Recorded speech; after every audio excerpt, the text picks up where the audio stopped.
It is September 29, 2025, time for yet another episode of This Week in College Viability News and Commentary. Hi, everybody. Gary Stalker back in front of the Blue Yeti microphone.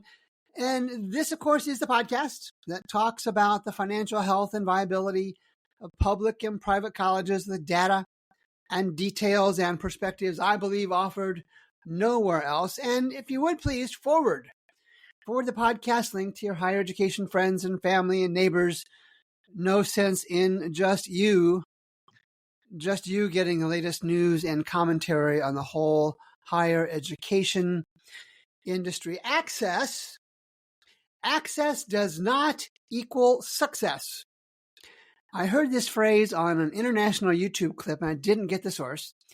Access does not equal success. You have heard me say many times that too many colleges focus on enrollment and not enough on graduation rates. I'm a broken record. Access does not equal success. This phrase captures the essence of that. Getting into college, access, does not mean a student will be successful and graduate. Yet enrollment is the focus we read and hear about for almost all colleges, and not the pathetic, more than half, less than 50% graduation rate in 4 years for their students. This week, what else we have going on? A college leader at Bethel University, Minnesota, reached out with clarifying information from a recent story I had on his college. I was both impressed and touched. We'll talk about that. I'll give some of the details. Elizabethtown College, Pennsylvania, really doing well. And I've got some details on that, but the tuition and fees per student keeps shrinking, and Matt Hendricks and I talk about that many times on the College Financial Health Show every Tuesday. That's not, E-Town is doing well, even though they had some layoffs recently, but they just can't get the tuition and fees up. They're shrinking. And the education department hasn't even begun to fight. You got to wonder what that's about. I'll have some details. Vanderbilt University in Tennessee. Vanderbilt University eyes national expansion. This one is really intriguing and much, much more on the September 29th episode of This Week in College Viability. Layoffs and cutbacks. Brown University, big boy, Ivy Leaguer. Brown University to lay off 48 employees and eliminate 55 vacant roles. The Ivy League institution is making the cuts as part of a broader effort to save $30 million from its budget. This is on September 24th from Natalie Schwartz at Higher Education Divide.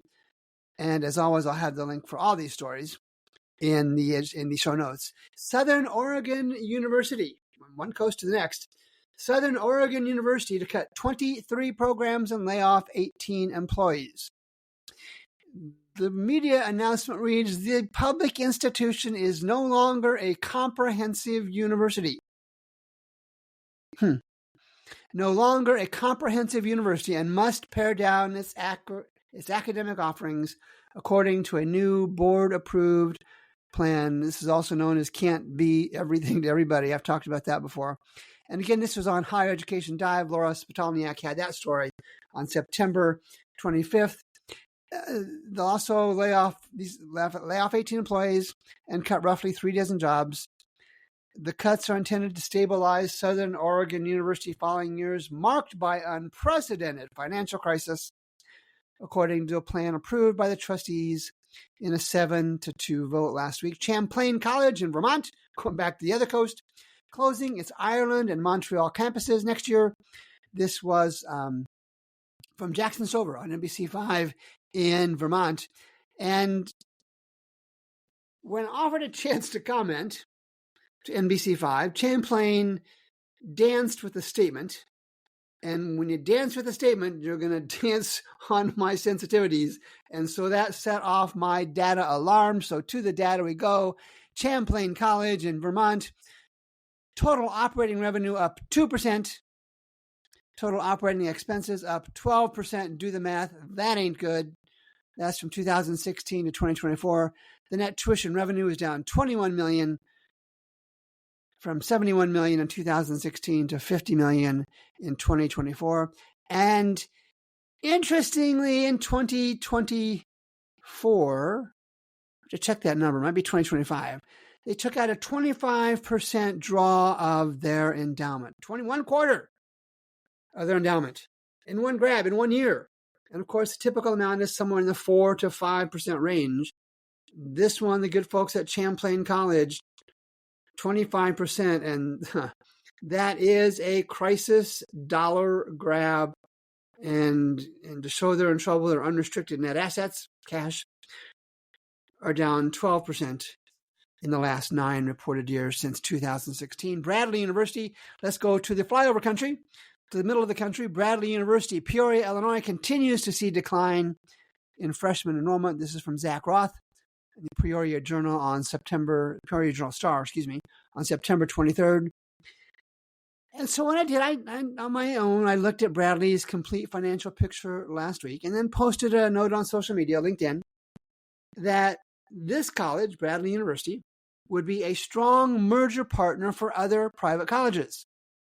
While their enrollment certainly is down, they have stronger financials that would bring value to merger partners. And again, remember, we are in the consolidation period. Others have been stealing my phrasing on that. It's closures now, large-scale mergers in the coming years. College drivel, D-R-I-V-E-L. Let me read from an annual report. It said the university remains focused on academic innovation, student success, and strategic enrollment initiatives, including new programs, expanded online offerings, and enhanced recruitment strategies for the years ahead. This came from one college, but could have been said by every college in America, folks. Too many colleges, not enough students. Most of the stuff they talk about will not work in this day and age.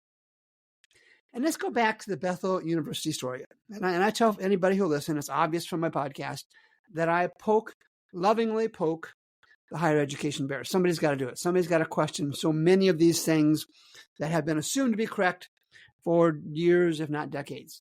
And so I had the story on Bethel University last week. And in effect, I questioned some of their points. Where's the data? All right, one was increase in market share. They said their market share had grown 19%. And I said, source that data, please. And I said also 1 in 4 parents said Bethel's clear price was an important factor in their students' decision. All right, Mr. Tim Hammer, whose post I grabbed on this, dropped me a note. It was a fine note. I appreciate the note. And he really responded. And he cited the source for the market share that grew 19%. And he cited using Western Interstate Commission for Higher Education projections for Minnesota, where they are, high school graduates. Bethel's new student market share rose from 0.522% to 0.620%. Now, again, that's less than 1%, but it did rise, and it did rise by the 19% noted. So credit to Mr. Hammer for responding. Small market share gain nonetheless. And then the one about 1 in 4 parents, and again, he cited an internal survey that said 26%. All right, that's 1 in 4. 26% of Bethel parents said our clear price was an important factor in their students' decision. There was also a point in the story, I think a big point of the story, was Bethel's repositioned, I call this tuition resets, Bethel's repositioned tuition of $26,700, this is from Mr. Tim Hammer at Bethel, is intentionally transparent and eliminates inflated industry sticker prices. Okay, duly noted, so stipulated. And he goes on to say, as with any school's tuition, financial aid can still lower the price. Not all colleges say that. Financial aid can still lower the price. That is a given. Not always. The goal of the repositioning, tuition reset, was to eliminate the inflated price. All right, I'll give you that. That too often includes confusing discounts, scholarships, and price cuts. We want our families to be able to plan with more confidence. Great. I will add a sidebar note. I don't think I mentioned this in last week's story, that I've talked with college presidents, and he suggested their parents prefer the high price, high discount model. And I've talked about this before. He said parents prefer that high price, high discount model. And you know why? So they can report to grandpa and grandma, aunt and uncles, neighbors and friends my child got a $30,000 merit aid academic scholarship, whatever, to a college. And you and I, of course, know, like Tim Hammer would know, that's just a discount. But what if Bethel University, what if there are 75% of your students, or your families who prefer the high price, high discount model? Something to think about. But again, Mr. Hammer, grateful for your follow-up. It's a tough market out there, as you well know. It's a tough market, sir, and I wish you and your organization the best in that very, very tough market. Page 2, Elizabethtown College ranks among the nation's best. Okay, this is spin. Ranks among the nation's best in the 2026 U.S. News and World Report. Now, I see versions of this story all throughout the media, as I'm sure you do as well. And they're citing a regional number, and I'll give you a couple of those in a second, and trying to make the headline read like it's national, and it's not. And this is from an internal story, E-Town News, on September 23rd, 2025. And the spin doesn't take into account anything about their financial health, and I'll talk on that briefly. Moved up 7 spots, best regional universities. It's now number 45. So there are 4 basic regions. So 45 times 4 is one of the top 220. Best undergraduate teaching programs, regional universities. Number 6, I don't know how you multiply that one, what the regional universities are for education. Best value, regional universities, number 27 times 4 is about 120. And you see where I'm going with this. They spun the data to a headline that makes it read more than it really is. No question about the data. They're up in those things, but the headline is misleading. It's misleading. So let's go to the data. And this is interesting. The net tuition revenue is down 13%. It was $22,400 in 2016, and it's down to $16,000 and change in 2024. This is a good college. Their graduation rates are strong. They're hovering around 70%.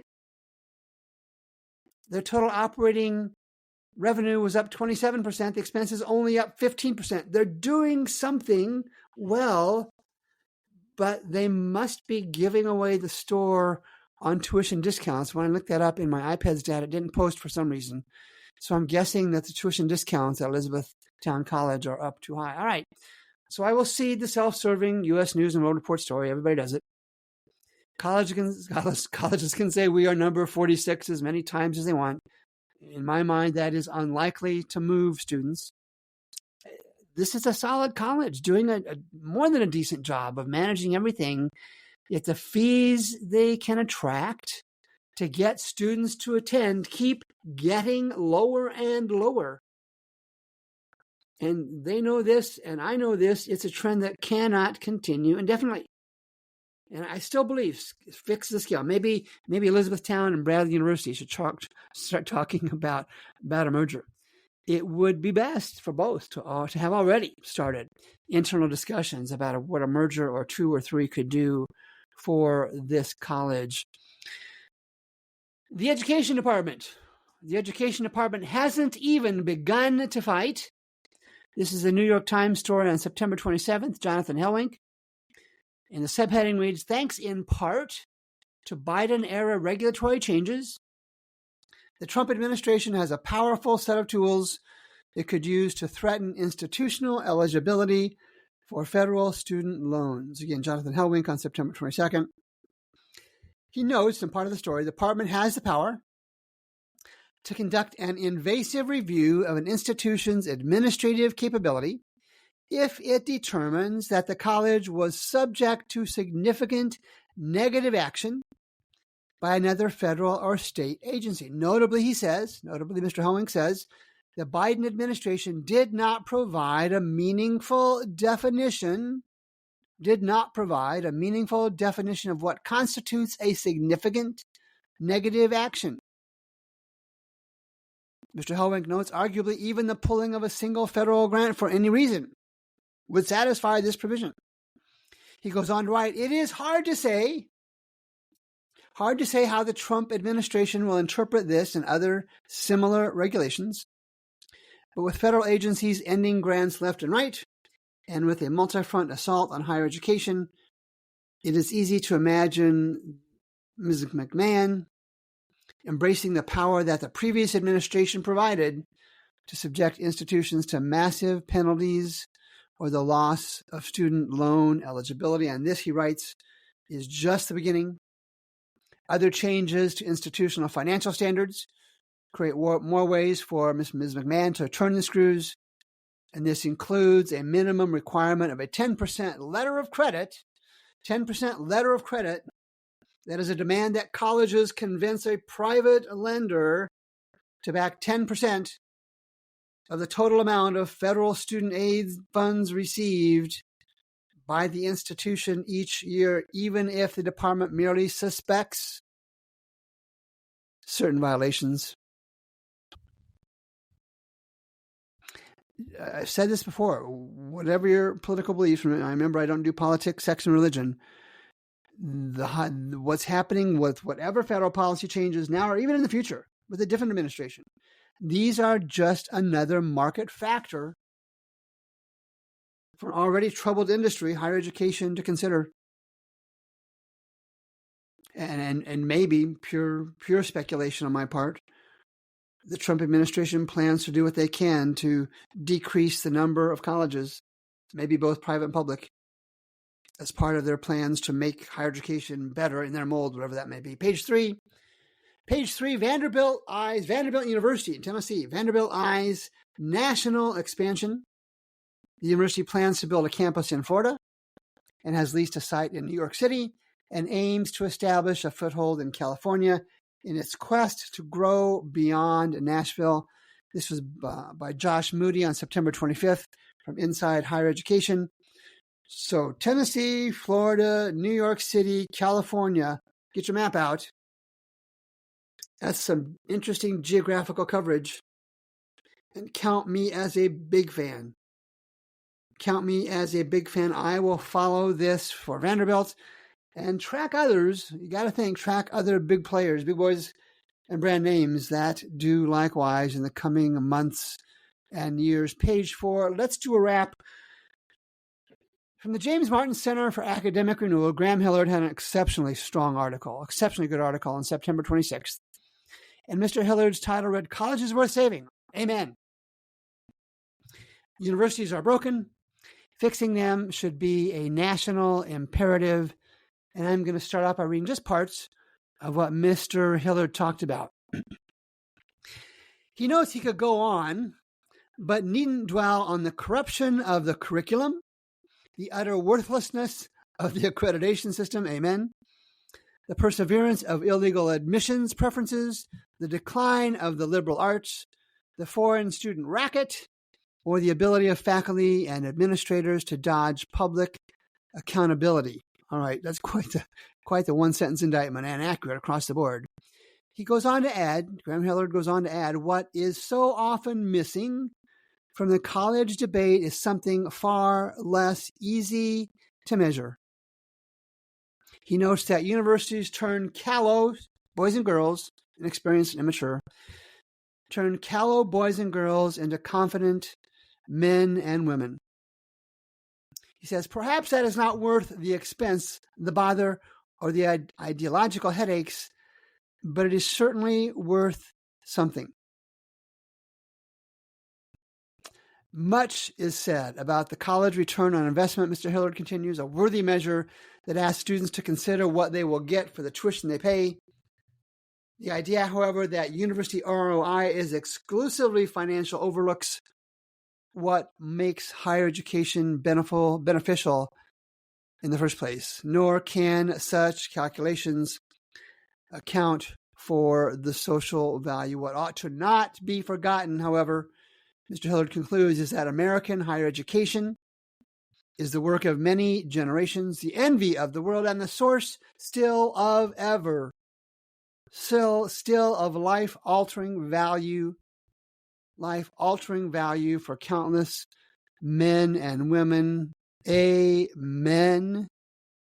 I say amen. I and many of my immediate and extended family are a testament, as are millions of others, to the value of a college education. I've lost track of the number of master's degrees my family has earned. 2 of us have terminal degrees. college, you heard me talk about my college viability,